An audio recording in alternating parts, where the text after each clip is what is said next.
Do you have a PCR in your home?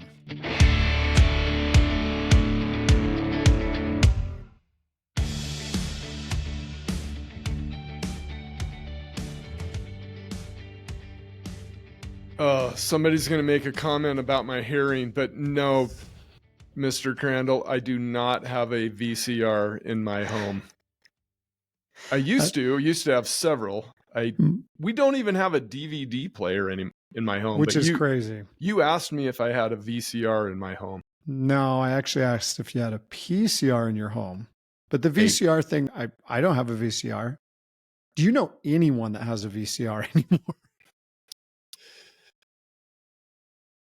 No, I do not. Do you know anybody that has VHS tapes? Yeah, I know my parents have a stash somewhere.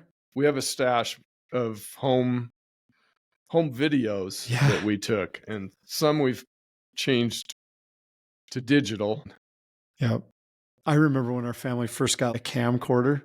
My grandpa had one of those big camcorders that you would put the VHS tapes in to record. Yeah, that's what we had. And he'd bring it to the family parties, and he was this cameraman from Channel 5 News or something. Yeah, we used those to film games with. Yeah. Back in the day. But okay, so PCR. Yeah. PCR, not VCR. Now I'm confused. Where is this PCR coming from? What is a PCR? Or is so here's a PCR, and it's I love getting down to 3 words to describe things. I think that's a great way. Like I don't know if you ever see the wristband I've got on. I have 3 things. I have a lot of those 3 things. I think it's triple threat. Yep. Great way to just kind of express some things and guide your value or guide your life and live with more intention. But with this, it's a 3-word thing. It's presence, community, and rhythm. And just in some of the research that we're doing together, we came across this, and it's actually something that's been around for thousands of years. You could find it on the walls in monasteries, Tibetan monks writing about these things, and just how critical these 3 concepts of presence, community, and rhythm are towards having successful relationships, good overall mental health, and just kind of living the life that we all want to try to live. I love the words. Yeah. Presence, community, rhythm. It's really powerful. And so that catchy little PCR thing, just to hopefully help remind people, do you have this in your home? Do you have presence, community, and rhythm in your home and your families? Because this is something that's definitely going to empower your kids as they go out and try to perform as athletes and as performers. Absolutely love it. Yeah, it's kind of cool. So should we get present with presence? Yeah, I think this is embarrassing to me. Why is it embarrassing? Because I think I think that's what I was feeling there too. Because I look at my life, especially with my family, and I'm like, there's so many times when I don't feel like I'm as present as I should be, or even as I want to be. You ever had an experience like that? I had a life-changing moment. A life-changing moment. Okay. That dealt with not being present. And tell me more. Even though this is 20 some years ago, I'm still working on it too, Nate. I'm still trying to get better at this, but okay. We were in Southern California.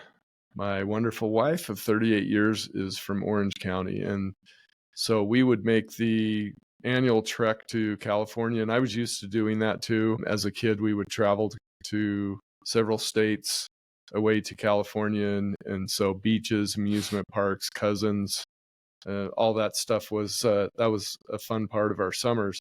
Well, I remember taking our kids to one of our favorite beaches in Orange County called Salt Creek. And we were at Salt Creek, and I was just doing the typical dad thing where we were building a sandcastle and getting the moat around it and playing on the beach. At the time, we had 3 of our 4 children were there. And this was a great time, Nate, to get away from school, for me to not think about my basketball team, to just be carefree and enjoy family time. And I was jolted by the words, Dad, Dad, Dad. And I realized as we were building this sandcastle and playing together in the sand, I was actually miles away. And I was thinking about the upcoming season and school year and my team and some specific issues that we were dealing with and things that I wanted to resolve and things that we wanted to improve on so that we could have a great season. And yet the most important team in my life was right in front of me. Oof.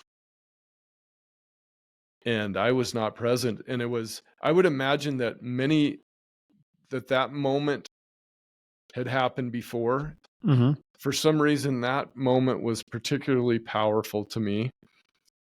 And I tried to be better from that point on. I tried to be, okay, I am now with my kids here. I am now with my wife. I am now in this setting, and this is where my focus needs to be.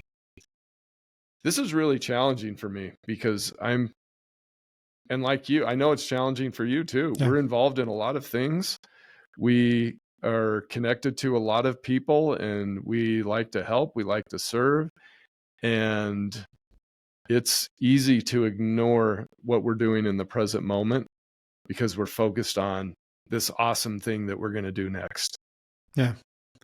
Or in some other context, that's a super relatable experience. And I think that probably resonates with a lot of our listeners as well, is having that moment where it's like, whoa, shoot, I let my presence go. I wasn't focused on this. And look at what you're doing. You're community wise, that's a great experience that you were giving your family. Traveling together to a place that's important to you, important to your wife, doing something together, like that's a community centered experience. But the fact that you weren't entirely present disrupted that. I was not present. Could we bring Eckhart Tolle to the beach? Please do. The Power of Now by Eckhart Tolle is outstanding. The last name is spelled Tolle. And he has a quote that I absolutely love. And this is what happened to me on that beach. This is exactly what happened to me on this beach. And I'm going to read it word for word because I don't want to lose any of his power here. The moment you realize you are not present, you are present. I love that. Will you say that again? I want to digest that. Yeah, this is me on the beach. You could just picture this farmer tan coach on a Southern California beach with his kids and having his I didn't need the visual. I just needed the quote again. Having his daughter yell, "Dad, Dad." Anyway, okay. The moment you realize you are not present, you are present. And that's challenging. Because So what challenging. do most of us do in that moment when we realize we're not present? Oh, I justify myself not being present. I talk to myself. I try to numb it out. I try to lose the presence. I want to go back to that blissful ignorance that I had where I wasn't aware that I wasn't present. Yeah, I would tell myself, well, hey, this upcoming season is really important, and this issue that we're dealing with is really important, while I'm surrounded by my 3 children. Yeah. Yikes. Yeah, but we run from those moments where we realize that we're not present. And I think it's in that present moment of realization, and I think that's what he's talking about here, that present moment of realization when we can finally feel what we need to feel to commit to being more fully present with our family and the people that we love, or the moment we're in. I mean, how many times do we screw it up at work? Like, did you ever have that moment in practice when it's like you're worried about something not at practice? We are pros at worrying about the past or the future and so not good at focused on the present. Tough. We absolutely fall in love with the past and the future. Yep. And when one of them just leads to... We should be glancing at those two things. Yep. And sometimes maybe spending more time with them. But yeah, think about how much better we would be as parents. They're good as tools and resources, but they're not a great place to keep your focus camped. Exactly. Think about how much better we would be as parents, as we would be as coaches, as teachers, as friends, if we were more immersed in the present moment, Yeah. if we were more ingrained in community, if we were more ingrained in rhythm. Well, and I think that's the importance of those other two. I think that's why you see them lumped together, Yes. because the community and rhythm can generate more of the presence.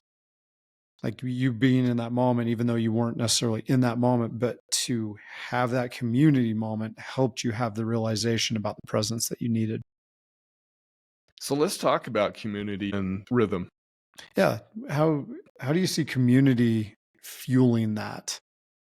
Well, to me, community seems fairly simple to me. Right?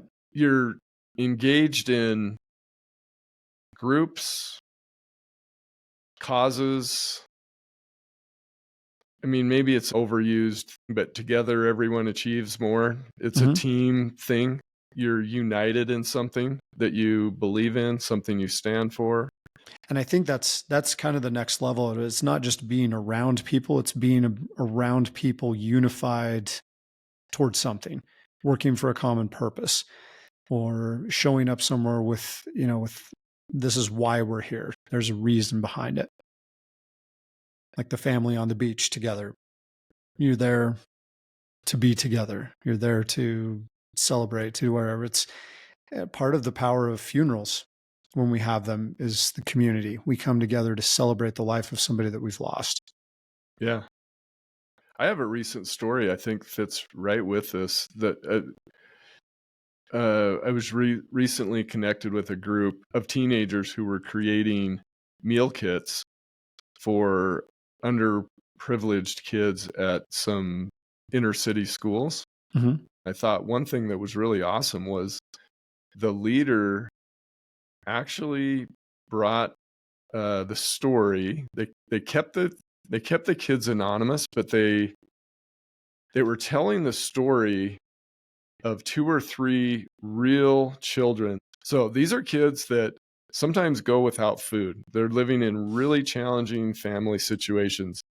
And so you have a group of teens who don't have to deal with that challenge. And they're putting together these kits, but the leader was explaining the life and kind of the backstory of these kids. It completely changed this activity from just doing something into a community thing. And then the girls that were putting together these kits, imagine how much more meaningful this became. A real, instead of just putting food into a plastic bag and they're talking about, the latest Taylor Swift song or whatever, they know what this is for.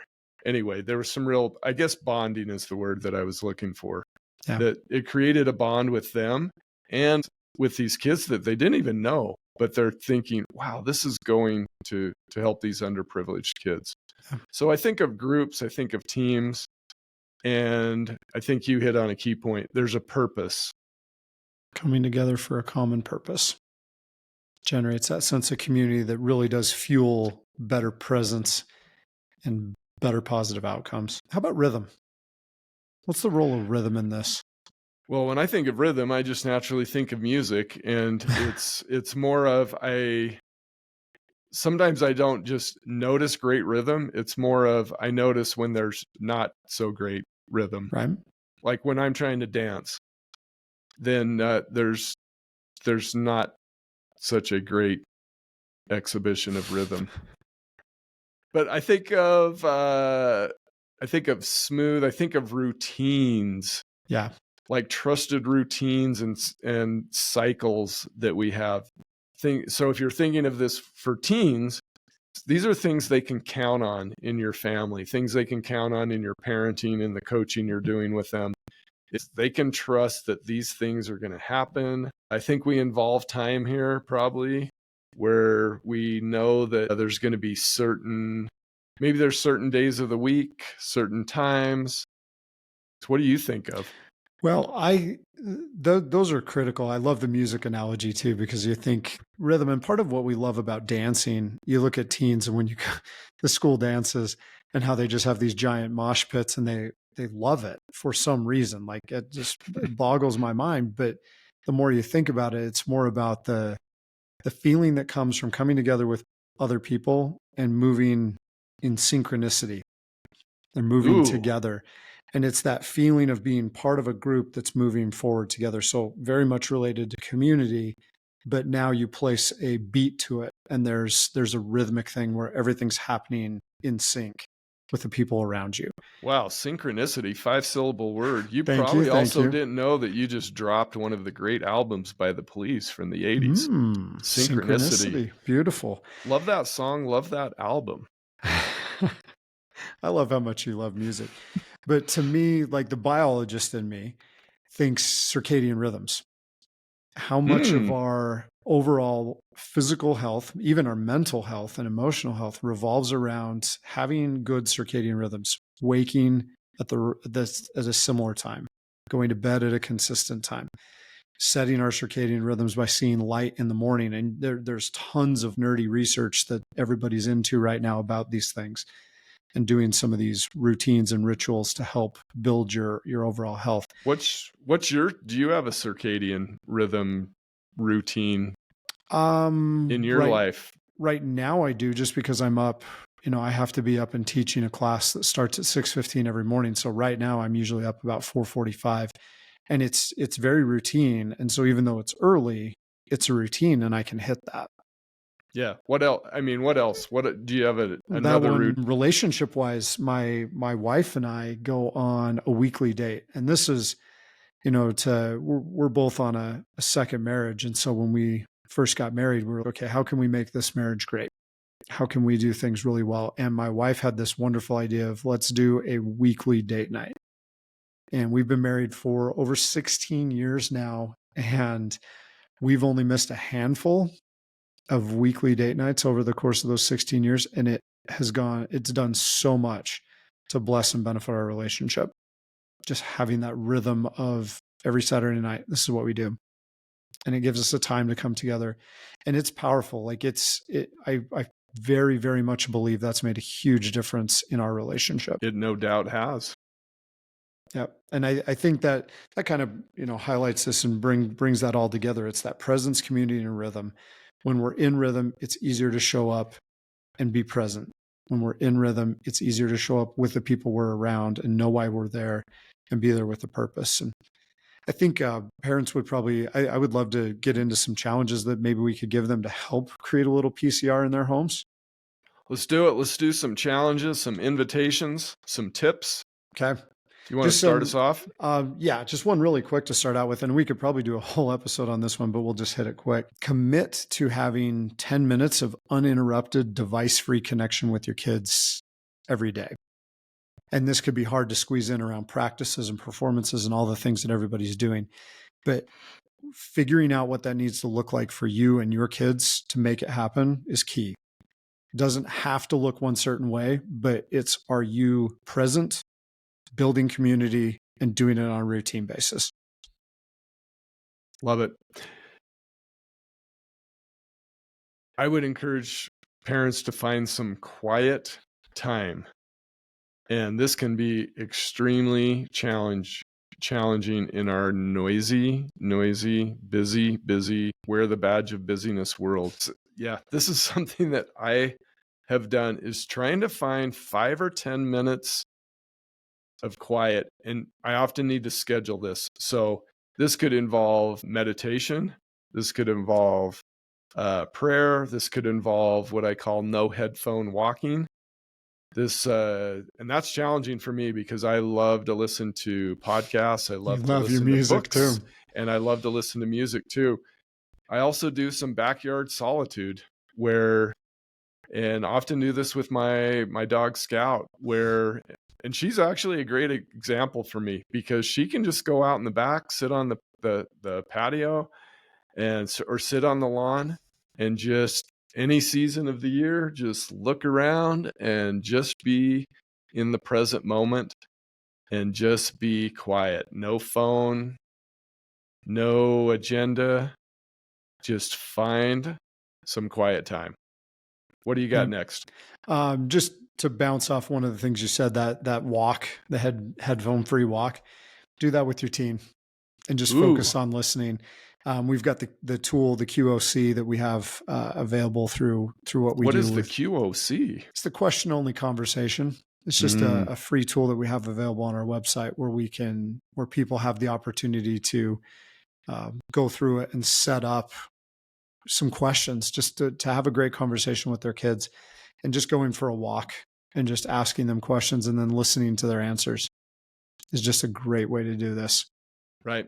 I've got a rhythm one. We actually do this with my oldest son really loves games. And so we have a pretty regular Sunday night family game night type of thing where we're going to be together, and it creates conversation and some fun and a little competition. There's not too many people in my family that are competitive, but there's